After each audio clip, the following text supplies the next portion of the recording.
રાધે રાધે। દેશ વિદેશમાં રહેતા મારા વાલા દર્શક મિત્રોને મુકુંદ જોશીના જય શ્રી કૃષ્ણ ને જય માતાજી। એક નવા વિડીયો સાથે ભાવિ દર્શન યુટ્યુબ ચેનલમાં આપનું હાર્દિક સ્વાગત છે। આજે જોઈશું આપણે કુંભ રાશિ મે માસ 2025નું માસિક રાશિફળ। ચાલો જાણીએ કુંભ રાશિ। કુંભ રાશિના નામાક્ષર છે ગ, સ, શ અને શ। માસિક રાશિફળ સામાન્ય ઝલક। કુંભ રાશિના જાતકો માટે મે મહિનો એક રસપ્રદ અને પરિવર્તનશીલ સમયગાળો લઈને આવી રહ્યો છે। આ મહિને તમને વ્યવસાય અને આર્થિક ક્ષેત્રે નવી તકોની અનુભૂતિ થશે, જે તમારી પ્રગતિના દ્વાર ખોલી શકે છે। જોકે આ સમયગાળામાં તમારે તમારા ક્રોધ અને વાણી પર સંયમ રાખવાની ખાસ જરૂર છે, અન્યથા દલીલ અને વિવાદના સંજોગો ઊભા થઈ શકે છે, જે તમારા માનસિક શાંતિને ખલેલ પહોંચાડી શકે છે। મે મહિનામાં તમારું અંતર્મુખી અને ચિંતનશીલ સ્વભાવ વધુ પ્રબળ રહેશે, જેના કારણે તમે ગહન વિચારોમાં ખોવાયેલા રહી શકો છો। આ સમય દરમિયાન જૂના મિત્રો સાથેની મુલાકાત અથવા ભૂતકાળના કેટલાક સંબંધો ફરીથી સક્રિય થવાની સંભાવના છે, જે તમારા જીવનમાં નોસ્ટાલ્જિયા અને નવી ઉર્જાનો સંચાર કરી શકે છે। આધ્યાત્મિકતા તરફ તમારો ઝુકાવ વધશે અને તમે ધાર્મિક કાર્યોમાં વધુ રસ લેશો। કારક ગ્રહોની સ્થિતિ જોઈએ તો મે મહિનામાં ગ્રહોની સ્થિતિ તમારા જીવનના વિવિધ પાસાઓ પર મહત્વપૂર્ણ અસર કરશે। શનિદેવ તમારી જ રાશિમાં ગોચર કરી રહ્યા છે, જે તમારા કાર્યક્ષેત્રમાં તમને વધુ જવાબદાર, નિષ્ઠાવાન અને આયોજનબદ્ધ બનાવશે। આ સમયગાળો તમને તમારા કાર્યોને ધીરજ અને ખંતથી પૂર્ણ કરવા માટે પ્રેરિત કરશે। ગુરુ તમારા દસમ ભાવમાં ગોચર કરી રહ્યા છે, જે તમારી કારકિર્દી અને વ્યાવસાયિક વૃદ્ધિ માટે અત્યંત શુભ છે। આ સ્થિતિ તમને નવી તકો પ્રાપ્ત કરવામાં અને કાર્યક્ષેત્રે સફળતા મેળવવામાં મદદરૂપ થઈ શકે છે। મહિનાની શરૂઆતમાં 4મી અને 5મી તારીખે ચંદ્ર અને મંગળનો સંયોગ થશે, જે તમારા ઘરેલું વાતાવરણમાં થોડી અસ્થિરતા અને ચંચળતા લાવી શકે છે। આ સમય દરમિયાન તમારે પરિવારના સભ્યો સાથેના સંબંધોમાં સંવાદિતા જાળવવાની જરૂર ખાસ છે। રાહુ અને કેતુ અનુક્રમે તમારા 3જા અને 9મા ભાવમાં રહેશે, જે તમને ટૂંકા પ્રવાસો અને આધ્યાત્મિકતા બાબતોમાં રસ લેવા માટે પ્રેરિત કરશે। બુધની શુભ દ્રષ્ટિથી તમારી વાતચીતની કુશળતામાં વધારો થઈ શકે છે અને તમારી વાતને અસરકારક રીતે રજૂ કરી શકશો। આર્થિક સ્થિતિ મે મહિનો નાણાકીય દ્રષ્ટિએ તમારા માટે મિશ્ર પરિણામો લઈને આવશે। એક તરફ તમને આવકના નવા સ્ત્રોત મળી શકે છે, ખાસ કરીને જે લોકો ઓનલાઈન કાર્ય અથવા નવા વ્યવસાય શરૂ કરવા ઈચ્છે છે તેમના માટે આ સમય ખૂબ જ અનુકૂળ છે। બીજી તરફ તમારા ખર્ચમાં પણ અણધાર્યા વધારા થઈ શકે છે, ખાસ કરીને વાહન, મકાન અથવા સ્વાસ્થ્ય સંબંધિત બાબતોમાં તમારે વધુ ખર્ચ કરવો પડી શકે છે। કોઈ પણ પ્રકારનું મોટું રોકાણ કરતા પહેલા અનુભવી અને જાણકાર વ્યક્તિની સલાહ અવશ્ય લેવી જરૂરી છે, હિતાવહ છે, નહીં તો નુકસાની થવાની સંભાવના છે। આ મહિને તમારે બિનજરૂરી ખર્ચ પર નિયંત્રણ રાખવાની જરૂર છે અને બચત પર ધ્યાન કેન્દ્રિત કરવું જોઈએ। અચાનક ધનલાભની પણ શક્યતાઓ છે, પરંતુ તેના પર સંપૂર્ણપણે નિર્ભર રહેવું યોગ્ય નથી। વ્યવસાય અને નોકરી બાબતે જોઈએ તો નોકરી કરતા કુંભ રાશિના જાતકો માટે મે મહિનો ખૂબ જ પ્રોત્સાહન સાબિત થઈ શકે છે। તમને પ્રમોશન અથવા તમારા કાર્યસ્થળમાં અનુકૂળ પરિવર્તનની તક મળી શકે છે, જે તમારી કારકિર્દીને નવી દિશા આપશે। જો તમે સરકારી ક્ષેત્રમાં કાર્યરત છો તો આ સમયગાળામાં તમને સારી વૃદ્ધિ અને સફળતાની અપેક્ષા રાખી શકો છો। વેપાર અથવા વ્યવસાયની સાથે સંકળાયેલા લોકો માટે આ મહિનો નવી ભાગીદારી અથવા મહત્વપૂર્ણ કરારો લાવી શકે છે। ગુરુદેવના આશીર્વાદથી તમારા વ્યવસાયમાં પ્રગતિ થશે, પરંતુ નવા સહકર્મીઓ અથવા ભાગીદારીઓ સાથે સમજદારીપૂર્વક આગળ વધવું જરૂરી છે. કોઈ પણ મોટો નિર્ણય લેતા પહેલા સારી રીતે વિચાર કરી લેવો અને જરૂરી ચકાસણી કરવી સલાહભર્યું છે.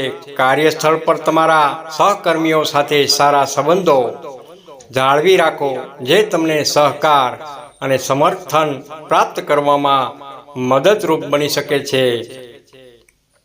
પ્રેમ અને દાંપત્ય જીવન વિશે જોઈએ તો પ્રેમ સંબંધોની વાત કરીએ તો મે મહિનામાં તમારા સંબંધોમાં થોડું ઘર્ષણ થવાની સંભાવના છે. ખાસ કરીને તમારા અહંકારના ટકરાવને કારણે તમારા પ્રિય પાત્ર સાથે ખુલ્લા મને વાતચીત કરવાથી અને એકબીજાની લાગણીઓનું સન્માન કરવાથી તમે આ પરિસ્થિતિને ટાળી શકો છો. દાંપત્ય જીવનમાં જીવનસાથી સાથે કેટલીક જૂની બાબતોને લઈને વાદ વિવાદ થઈ શકે છે, જે તમારા સંબંધોમાં તણાવ પેદા કરી શકે છે. જો કે સમય જતાં અને પરસ્પર સમજણથી આ પરિસ્થિતિમાં સુધારો જરૂરથી આવશે અને તમારા સંબંધો વધુ મજબૂત બનશે. લગ્ન યોગ કુંભ રાશિના જાતકો માટે આ મહિને સારા લગ્ન પ્રસ્તાવ આવી શકે છે, જેના પર તમે ગંભીરતાથી વિચાર કરી શકો છો. તમારા જીવનસાથી સાથે ગુણવત્તાયુક્ત સમય પસાર કરો અને એકબીજાને વધુ સારી રીતે સમજવાનો પ્રયાસ કરો.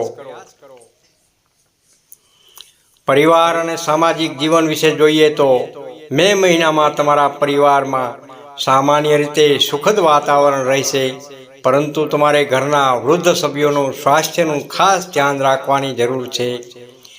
તેમની નિયમિત તપાસ કરાવો અને તેમની જરૂરિયાતનું ધ્યાન રાખો. સંતાન તરફથી તમને કોઈ સારા સમાચાર મળી શકે છે, જે તમારા પરિવારમાં ખુશીનું વાતાવરણ બનાવશે. આ મહિને તમે તમારા મિત્રો અને સગા સંબંધીઓ સાથે મળીને કોઈ સામાજિક પ્રસંગમાં ભાગ લેશો, જે તમને આનંદ અને ઉર્જા પ્રદાન કરશે. તમારા માતા પિતા સાથે સારો સમય વિતાવશો અને તેમના આશીર્વાદ જરૂરથી મેળવશો, જે તમારા માટે ખૂબ જ મહત્વપૂર્ણ રહેશે. સામાજિક રીતે તમારી સક્રિયતા વધશે અને તમે નવા લોકો સાથે પરિચય કેળવી શકશો. સ્વાસ્થ્યની દ્રષ્ટિએ જોઈએ તો સ્વાસ્થ્યની દ્રષ્ટિએ મે મહિનો તમારા માટે સામાન્ય રીતે સારો રહેશે, પરંતુ મોસમી બીમારી અથવા પેટ સંબંધિત સમસ્યાઓ થવાની સંભાવના છે. તેથી તમારે તમારા આહાર અને જીવનશૈલી પર વિશેષ ધ્યાન આપવાની જરૂર છે. પુષ્કળ પ્રમાણમાં પાણી પીવો, પૂરતી ઊંઘ લો, તણાવથી બચવાનો પ્રયાસ કરો, યોગ કરો, ધ્યાન કરો અને નિયમિત ચાલવાની તમારું શરીર અને મન સ્વસ્થ રહેશે. કોઈ પણ સ્વાસ્થ્ય સમસ્યાને ગંભીરતાથી લો અને તાત્કાલિક તબીબી સલાહ લો.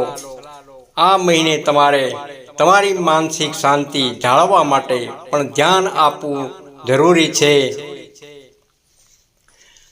વિશેષ સૂચના જોઈએ. દરરોજ સવારે શનિ સ્ત્રોતનો પાઠ કરવો તમારા માટે શુભ રહેશે. શનિવારે કાળા તલનું દાન કરવું તમારા માટે ફાયદાકારક સાબિત થશે. મકર રાશિના લોકો સાથે સહયોગ કરવાથી તમને ઘણો લાભ મળશે. પૂજા પાઠ અને ભજનમાં ભાગ લેવાથી તમને આધ્યાત્મિક શાંતિ જરૂરથી મળશે. ગરીબ અને જરૂરિયાતમંદ લોકોને મદદ કરવાથી તમારા માટે શુભ રહેશે. તમારા ગુરુ અથવા વડીલોનો આદર કરો અને તેમના આશીર્વાદ જરૂરથી મેળવો. નિયમિત રીતે સૂર્ય નમસ્કાર કરવાથી તમારી ઉર્જામાં વધારો થશે. સફેદ રંગનો ઉપયોગ તમારા માટે શુભ સાબિત થઈ શકે છે. કોઈ પણ મહત્વપૂર્ણ કાર્ય કરતા પહેલા ભગવાન શિવની પૂજા કરો. તમારા વિચારોને સકારાત્મક રાખો અને નિરાશાથી દૂર રહો. સારાંશ: મે મહિનો કુંભ રાશિના જાતકો માટે એક નિર્માણશીલ યાત્રાની શરૂઆત સમાન છે. આ મહિનામાં તમને કેટલીક આંતરિક મૂંઝવણો અને બાહ્ય પડકારોનો સામનો કરવો પડી શકે છે. પરંતુ તમારું ચિંતનશીલ અને દ્રઢ મનોબળ તમને દરેક પરિસ્થિતિઓનો સામનો કરીને આગળ વધવામાં મદદરૂપ થશે.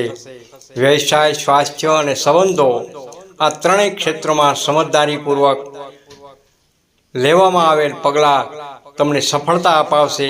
આ મહિને તમારે ધીરજ અને સંયમ જાળવી રાખવાની ખાસ જરૂર છે અને દરેક પરિસ્થિતિનો શાંતિથી સામનો કરવો જોઈએ.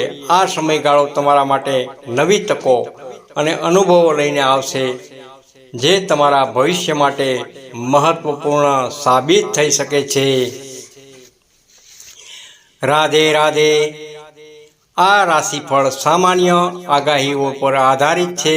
વ્યક્તિગત કુંડળી અને ગ્રહોની સ્થિતિના આધારે પરિણામોમાં ફેરફાર થઈ શકે છે. નોંધ: વ્યક્તિગત માહિતી માટે નિષ્ણાત જ્યોતિષની સલાહ લેવી જરૂરી છે. જય માતાજી, જય શ્રી કૃષ્ણ, રાધે રાધે. તમને વિડીયો સારો લાગ્યો હોય તો લાઈક કરજો, શેર કરજો અને ભાવિ દર્શન યુટ્યુબ ચેનલને સબસ્ક્રાઈબ કરવાનું ભૂલશો નહીં. આજનો દિવસ બસ આટલું જ.